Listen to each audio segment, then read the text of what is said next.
Nice meeting you. My name is Marie from Rhode Island. And my question is this. I'm raising a special young lady. She's 17 years old, my granddaughter. And she's autistic, but very high functioning, very verbal. And she has highly superior autobiographical memory, which is also considered called HSAM. From what I understand, there's only like 100 cases reported, but I suspect there's many more. My question is, what is the function of this ability? I'd like to have your spin on it. I've been researching quite a bit, and I'm trying to figure out how to be as supportive as possible, other than her being a fantastic assistant, to me. My memory's not so spot on. So she will basically remember everything. We could go back to, like, what did we do a year ago today? And she'll say it was a Wednesday, and it was raining, and so-and-so visited, and we ate this for dinner, and I've been keeping journals and testing her on it, and she's spot on. So I'm just trying to figure out, like, what would be the function of this ability, and how can I be supportive of her, or in a spiritual sense, like how would I direct it? Okay, thank you very much, and I hope to hear from you.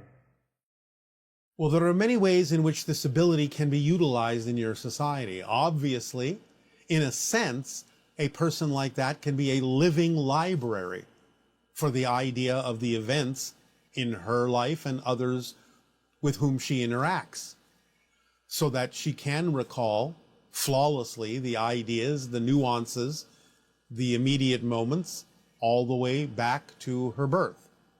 So it can be used for someone to record events so that she is an absolute keeper of those events, so that there is no misunderstandings, no mistakes about what was going on at a certain point in her life and the lives of the others that she interacted with. So it can be used that way. At the same time, it can also be understood as something that fixes a particular reality and freezes it in a certain way. It can be utilized to understand how the level of commitment to a certain idea can be expressed when someone focuses strongly enough on a particular path, on a particular idea, so that there is no deviation from it whatsoever. So it can be used that way as well, because many people on your planet wonder, well, how can I have the discipline to stay on the path? How can I not stray from the path? The quality that she exhibits can show you the degree to which a being can focus on a particular guideline, on a particular path, to the absolute exclusion of any other path.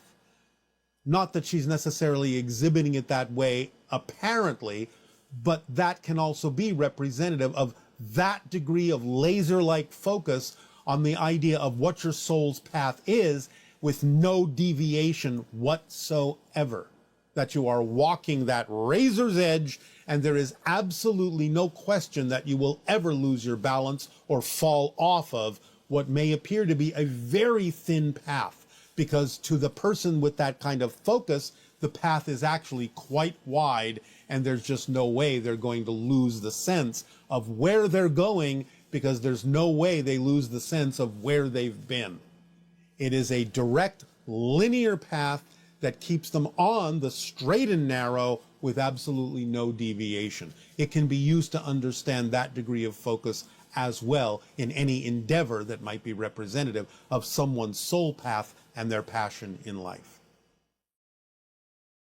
Oh, hello, Bashar. It's lovely to meet you. And you as well. What would you like to discuss this day? I'd like to discuss that I have a real problem of handling anger in other people and conflict situations, because it seems like anytime there's a conflict around me, what happens is I try to keep the peace, but the conflict seems to escalate to the point where if I start feeling angry myself, that's the point when it actually starts de-escalating. And I don't understand why I have to take on the anger vibration myself to actually stop the situation. You don't. But by doing so, you appease others, because there is a saying on your planet that misery loves company. So when they understand that you are reflecting the same thing that they are reflecting, they feel more at ease, because it prevents them from really facing what's going on within themselves that makes them angry to begin with. So anytime a lot of individuals will show more calmness to a person who is angry, it can actually make them angrier, because they feel they're not being heard. But when you become angry, they now feel that you're a kindred spirit, that you understand them more, that you're speaking their language. Now, that doesn't mean you have to become angry, but that's what's happening energetically and dynamically. Right. Okay. So there may be other ways that you can let them know you hear them, and therefore that can calm down their anger. So it's not about you having to match their frequency of anger. It's about being able to relate to them in some way, shape, or form, that you truly hear what they're saying, and that you validate what they're saying and validate their emotions for what they're going through, without necessarily having to go there yourself.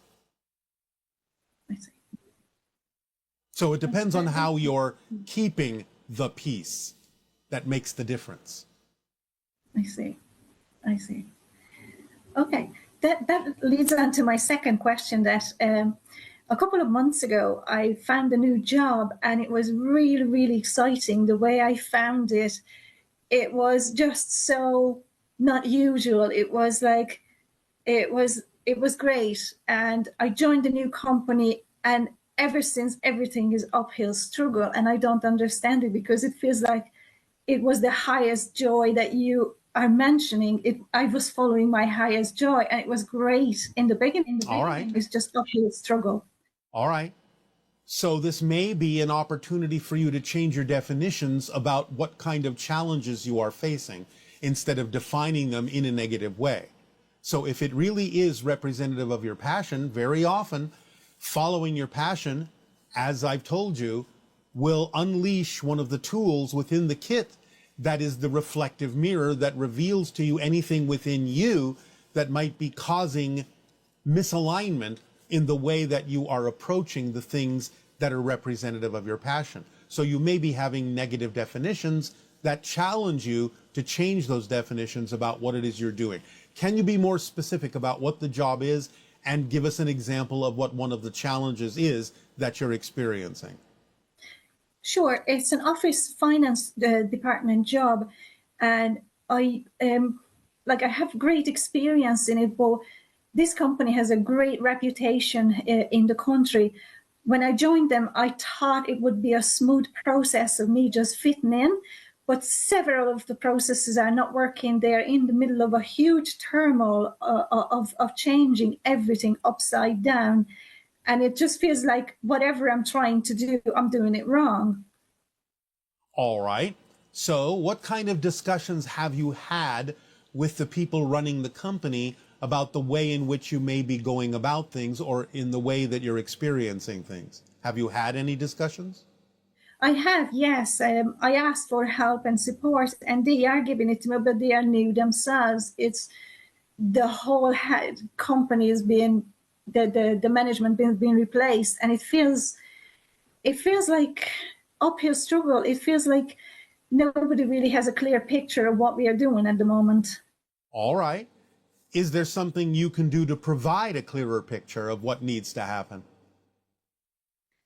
I think I might, but given the rate at which I'm making mistakes at the moment, I feel like there's so much to learn, and at the same time, so much to change. All right. But what I'm saying is, maybe you were attracted to be there because they need your help in clarifying things in a way that would actually make it easier for everyone and smoother for everyone to operate toward their goal. So are there things that you can think of that would actually allow things to be smoother, that you could share with the people running the company that might actually help them make the company run more smoothly? Yes, I think I could. I think I could actually. Then why Yeah, don't you have those conversations? Because maybe yeah. that's why you're there. Yes. Yes. Thank All you. right. Yeah, thank you so much. I have one more question, Yes. and this is about I would really love to experience oneness, and I don't know if there is a specific meditation that I could do or some kind of a principle mind training. I could. Well, it sounds like your dog has the information that you need. Oneness. Sorry. You say you want to experience oneness, and I said it sounds like your dog has the information that you need. He probably does. So, oneness, what is your definition of experiencing oneness? What do you imagine that that would feel like? I imagine it would feel peaceful and calm and without conflict.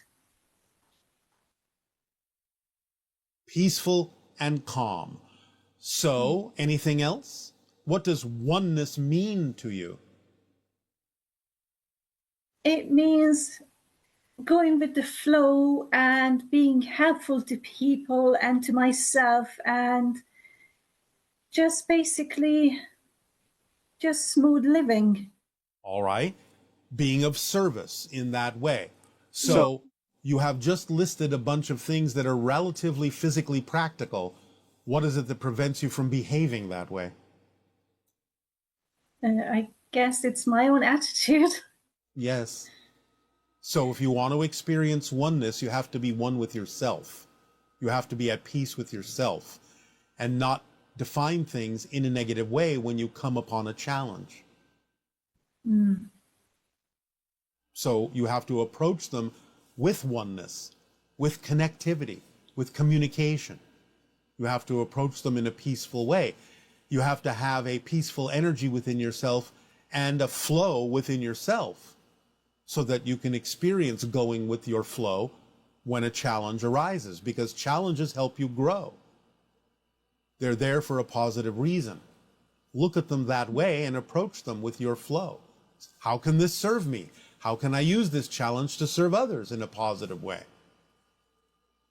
Dogs are a symbol of service on your planet. So be of service in any challenge that you face, but approach it from a sense of oneness, from a sense of connectivity, from a sense of peace within yourself. Yes? Thank you so much. Thank you so much, Bashar. You're welcome. Will that help you? Thank you. Yes, thank you so much. Thank you. Good day. Good day to you too. Bye. Bye. Hi. I would love to ask Bashar a question about their way of making initiatives work.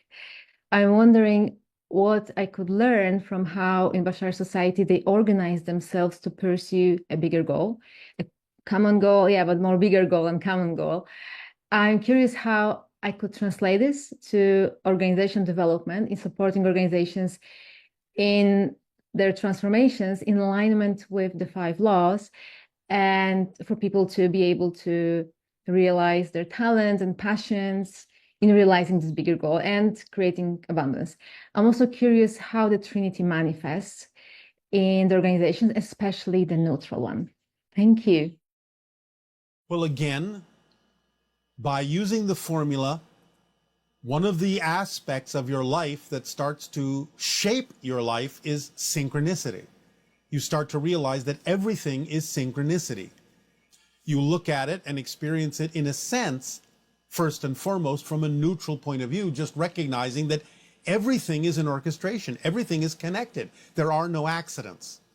And from that neutral observation that everything is connected, everything is an expression of one thing, then you can start allowing the expression of emotion to ride along with it, to feel the joy of that connection, the joy of that orchestration, the ecstasy of those interconnected communications, and allow yourself to experience the idea of the reflection of synchronicity in your life that says, Do this first, do this next, do this now, 1, 2, 3.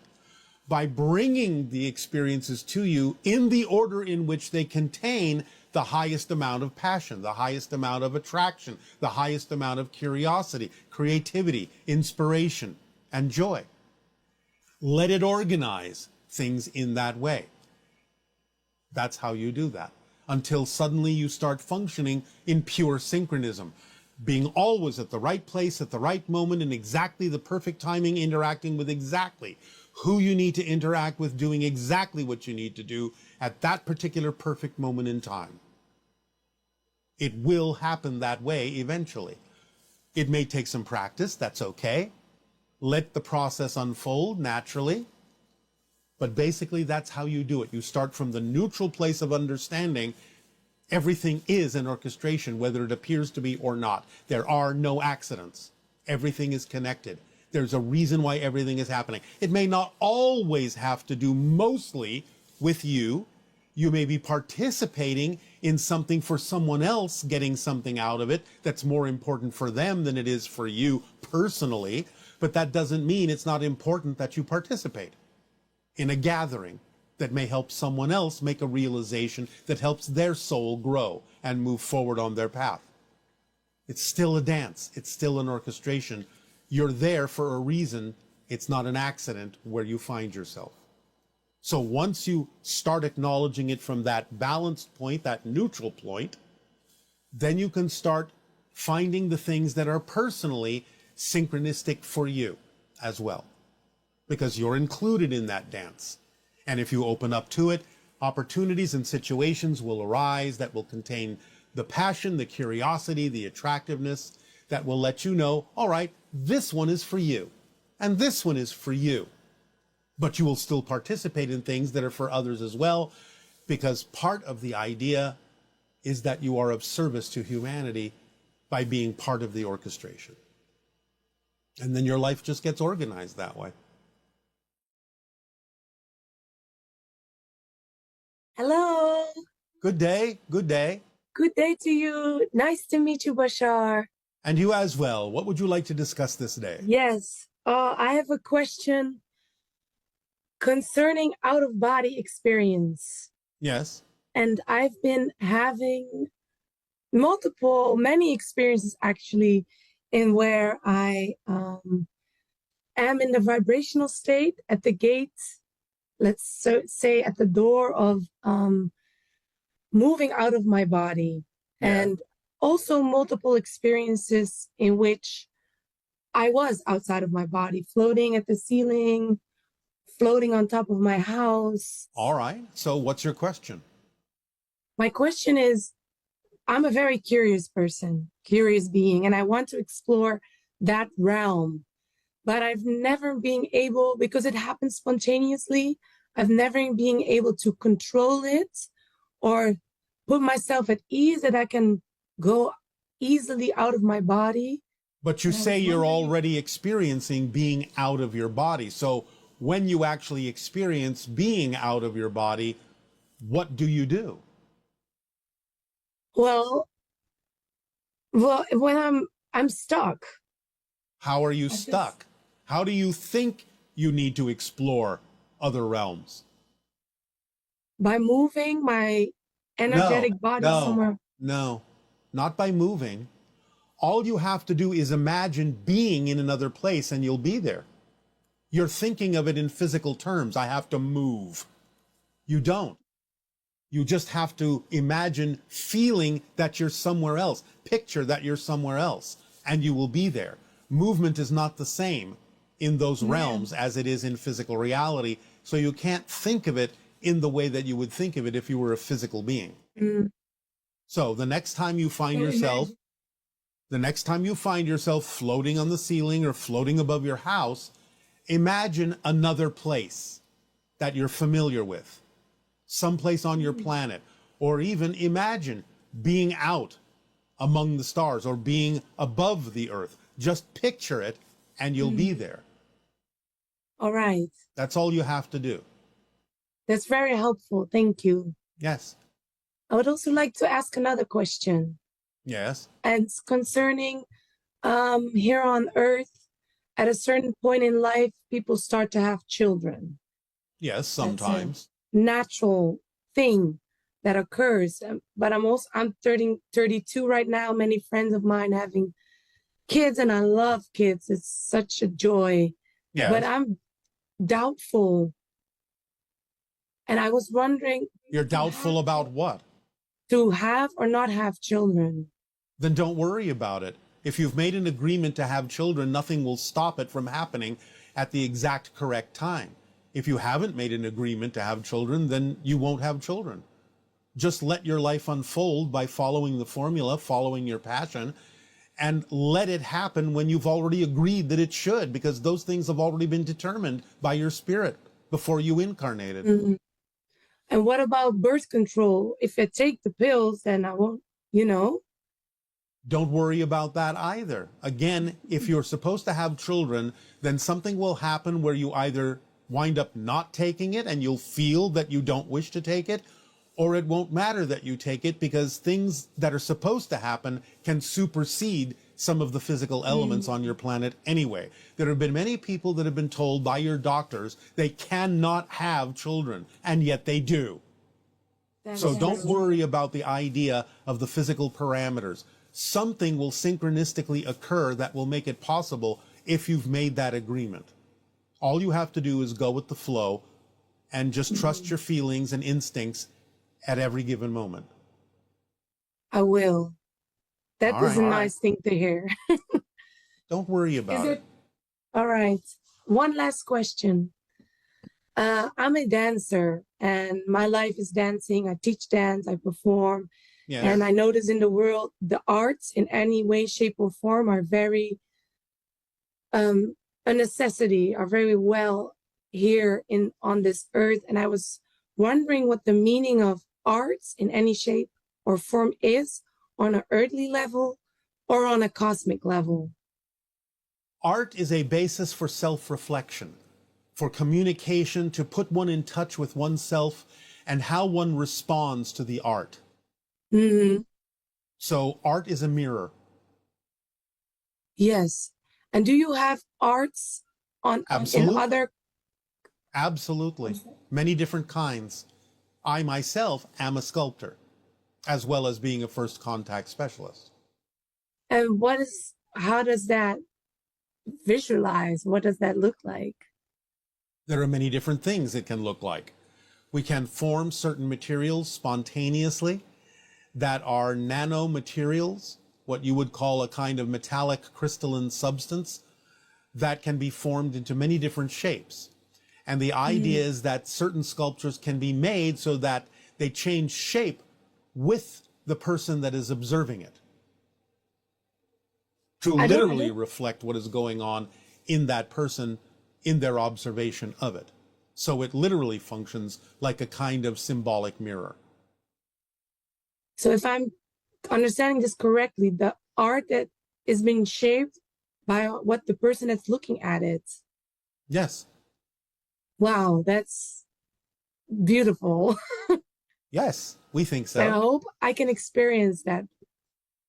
There are forms that you can create that will react and respond to people in different ways. Some of it may include electronics and so on and so forth, until such time as you actually develop physical materials that will respond the way I am telling you ours respond.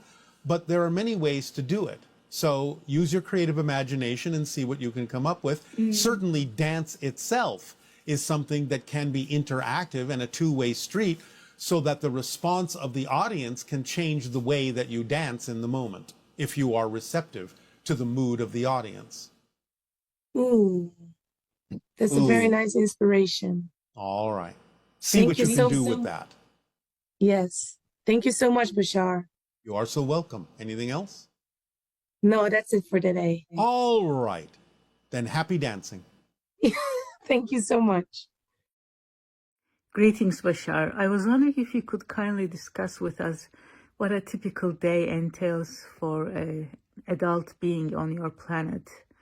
The reason I'm interested in is most adult humans, especially in the West, have to wear different hats on a given day, between, dividing our time between sleeping, working, being, a family member, such as a parent, a kid, a sibling, etc., and creating some personal time off to find more joy in life.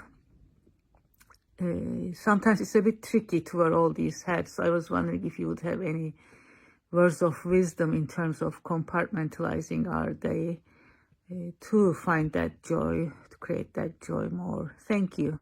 Again, it's not about compartmentalizing. It's about allowing synchronicity to be the organizing principle so that one experience flows into another more naturally. It's not about finding time to experience personal joy. It's about choosing those things that allow you to experience personal joy in the entirety of your life every moment, even though things may be different expressions at different times and may be representative of different relationships that you have and different communications and different experiences that you have that all fall within the idea of your personal joy. It's not about saying, well, I have to do this and I have to do that, and I get these little tiny moments where I can be personal for myself to find joy for myself. If it's not all joyful, you're not going about it in the way that we suggest by following the formula, and you're not allowing synchronicity to be the organizing principle that allows you to flow smoothly from one event to the other, one experience to the other, in a way that is overall joyful for you. That means you're not being your natural self. So be your natural self. Follow the formula. Let synchronicity organize the things that are important and relevant for your life experience, and you will ultimately discover that every single one of those things can be experienced perhaps in a slightly different way than what you're doing it now, but can be experienced in a joyful way that's correct for you, as well as everyone else involved. All right, I'll say we will begin. Good day. Welcome to the Interstellar Alliance Social Experiment, Step 5, the Volunteer Corps. This step involves you becoming more involved with your society in service to humanity in beneficial ways. No download is required for this step. It is all about you taking the step, initiating the step of volunteering in certain ways on your planet and doing the things that are representative of service, of help, of bringing about a more positive world, of doing the things physically, acting on the things that connect you to others in ways that can be of assistance, that can be of help, that can be representative of the positive actions you can take, that would be more representative of the actions you would take in the kind of world that you say you prefer to live in. But there are many reasons for taking these actions, not only to be of service to others, but also to allow you to change your own states of being, should you be experiencing states of being that you don't prefer. For example, if you are experiencing the idea where you don't really understand what your passion may be, even though we have explained that you can start simply with everyday things, just acting on the things that have even just a little bit more excitement than anything else, and doing those things first, and letting it build up and snowball into bigger and bigger opportunities, we are still talking about the idea that some of you may not necessarily know how to get yourself out of a state of boredom, a state of sameness, a state of depression, a state of not allowing yourself to exercise your creative imaginations to move you forward. So one of the best ways that you can allow yourself to change that state is to volunteer, to be of assistance and to be of help to other people in various situations, to get out of yourself, so to speak, to change your environment, to change your actions, to do something different, to think, as you say, outside your box, to do something you are not familiar with, and to see if you can actually find passion in those things that you are now exploring in your service to humanity. There are many things that you can volunteer to do. And when we say volunteer, it doesn't necessarily mean that you cannot be paid to do them, for there are many things you could volunteer for that will actually pay you, at least to some degree, will support you in your willingness to participate in those things. Some of them you will do for free, but even then you will get a lot out of it if you are willing to break through your usual assumptions, your usual state of being, and just choose something that you may start out being mildly curious about, or may have at some point thought of what other people feel about doing those things and said, I wonder what it's like to do that. Give yourself a chance to take the action, to take the step, to move forward and go ahead and volunteer to be of service in that way. If you have ever considered what it might be like to be of assistance in a variety of ways on your planet, such as going to the people that plant new trees and helping them do so, going to the people that feed the homeless in homeless shelters and volunteering to help there, going to read stories to people who are bedridden in hospice situations, going to animal rescue services and participating there to help the idea of the animals on your planet. There are many things you can volunteer for that will get you out of your present situation and open you up to what is possible in your service to humanity and allow you to potentially find new things you may actually discover that you can be passionate about. Getting out of your habits, getting out of your usual situation, opening your world up, making connections you otherwise wouldn't have made. This is very important for the idea of open contact, is to allow yourselves to start making contact with different realities that can be of service to humanity, opening your world up so that you can open up to other worlds as well, being more flexible in your ability to participate and interact with other people socially on your planet. After all, this is an interstellar alliance social experiment. And this is one of the social aspects of it, is to engage more fully with the positive aspects of your society that are already doing things that would be more representative of the kind of things you would do on the kind of earth you say you would prefer to live on.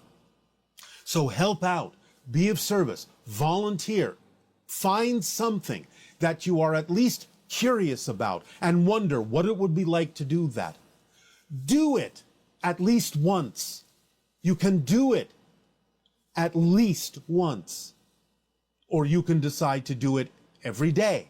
You can decide to do it once a week, once a month, once a year, or more than that, or every other day, or every other week, or every other month, or every other year. The timing is up to you. What's most important is that you choose to participate, that you choose to help out, that you choose to magnify and amplify the positive work that others may be doing and add your energy to it, not only to help in your service to humanity, but also to pull you out of your regular routines, to open up the world to you in a variety of ways that may allow you to discover new passions that you didn't know you could have. So this is part and parcel of the Interstellar Alliance Social Experiment Volunteer Corps. Get out in the world, take the actions necessary to change your situation, to open up your reality, and to participate, interact, and interconnect with others, doing positive works on your planet in help to others. We thank you for allowing us to share this idea, this step with you this day of your time. And we ask now, in return, how may we be of service to you? Please begin with your dialogues and your questions if you wish. So many wonderful questions from our viewers. All right. Okay, the first one is, can you talk about how the idea of service relates to ideas like sacrifice, giving things away, or doing things we might not want to do in some ways? Is that part of it sometimes, of compromising, of giving something up in some way? Or should authentic service always feel easy and natural? Always easy and natural. We are not talking about sacrifice in that sense. Sacrifice would be to let go of a part of the self that you might actually need to be able to perform the services for others. So it's not about sacrifice. It's not about giving up a part of yourself that is important for you to retain, to be yourself, your authentic self. When you are being of service as your authentic self, when you are helping as your authentic self, it will always be smooth and easy and giving in a loving way. It is not about the idea of feeling deprived. If you feel deprived, then you are not necessarily going about it in a way that is actually service. Okay, thank you. Is service something that we need or should surrender and give ourselves away to and do for free? Or is it all right to be paid and supported for our services? What's the role or distinction between volunteering versus the forms of service where we are working and getting paid? It is absolutely fine to be paid for the services that you provide. When we talk about the idea of volunteering, it is mostly for the purpose of getting you to step outside your normal routine, getting you to start investigating and exploring what other connections you may not ordinarily think of making with people, with situations, to be able to expand your view and your perspective of what other people are going through in situations that might be unusual for you were you to simply continue in your normal routine. So the idea of the volunteering that we are talking about is to sort of get you outside yourself, outside your normal routines, to explore something new and different, where you can be of great help, be of great service to others in a new and unusual way. Especially for people on your planet who experience things like depression, it is one of the strongest ways that you can get out of your depression is by suddenly going into a voluntary situation where you now have to help other people who may be going through similar things, or even things that are more difficult or more strenuous than what you have been going through, so that you can gain some perspective and understand your relationship to the idea of the situations that those people may be experiencing. This is primarily the reason why we suggest the idea of the Interstellar Alliance Volunteer Corps. It doesn't mean that you cannot do things and be of service to people where you get compensated for it. Of course, that is the way that things work on your planet, as long as you are also willing to expand your understanding, as we have talked about in the past, of all the different ways that abundance can be defined, so that it's not just about the idea of money being paid in the typical sense, but the idea of being willing to open up and receive in any way, shape, or form that allows you to continue to follow your passion. So there's nothing wrong with that.